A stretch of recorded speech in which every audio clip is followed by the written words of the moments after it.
पुर्तगाल में यौम इस्तेहसाल कश्मीर के हवाले से निकाली जाने वाली रैली में शरीक लॉर्ड नसीर अहमद ने कहा है कि आलमी बिरादरी जान चुकी है कि भारत ने मकबूजा कश्मीर में जालिमाना इक़दाम उठाया। उन्होंने मजीद क्या कहा, ये देखते हैं।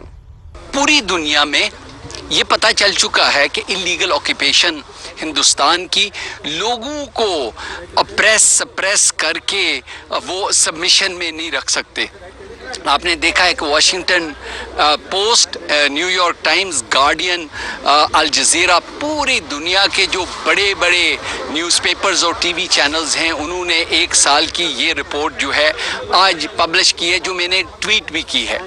एक्चुअल बात ये है कि अनफॉर्चुनेटली कोविड-19 की वजह से जो इकोनॉमिक सिचुएशन है दुनिया में, वो बहुत सारे ममालिक जो एक्चुअली जो ह्यूमन राइट्स के प्रोटेक्टर्स हमेशा कहलवाते थे वो एक्सपोज हो चुके हैं। अमेरिका, बरतानिया, यूरोप, ये लोग वो कहते थे जी कि हमारे लिए ह्यूमन राइट्स और डेमोक्रेसी बहुत इंपॉर्टेंट है। आज हिंदुस्तान में डेमोक्रेसी नहीं है।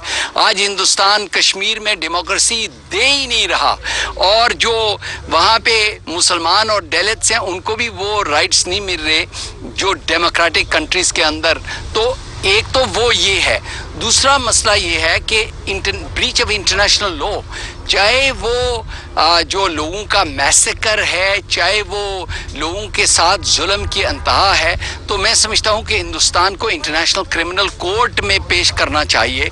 ऐसे ही मैं समझता हूँ कि इंटरनेशनल जो अदारे हैं, यूरोपियन यूनियन, वो उन्होंने बहुत अच्छा बयान दिया है फ़लस्तीन के हवाले से कि आज उनके ऊपर एक चैलेंज है कि वो हिंदुस्तान को भी ऐसे ही चैलेंज करें कि आप जो इलीगल ऑक्यूपेशन, यूनाइटेड नेशंस की आज स्टेटमेंट मैंने देखी है, बहुत अच्छी है, लेकिन इट्स नॉट गुड इनफ। वो अगर सिक्योरिटी काउंसिल में ये मसला लेके जाएं कि ये इस तरह इलीगल ऑक्यूपेशन को कंटिन्यू नहीं कर सकते आप।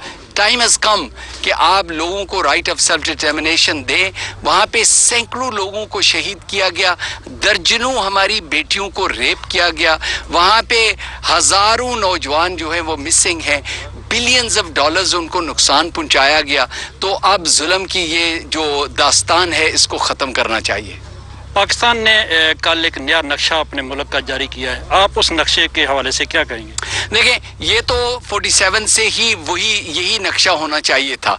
तो कभी ये जब रिएक्शन होती है, क्योंकि हिंदुस्तान ने गिलगित बल्तिस्तान और उन्होंने लद्दाख को शामिल करके इस तरह किया है, मैं समझता हूँ कि ये पाकिस्तान की पॉलिटिकल पार्टीज़ का ये पॉलिटिकल मैप है।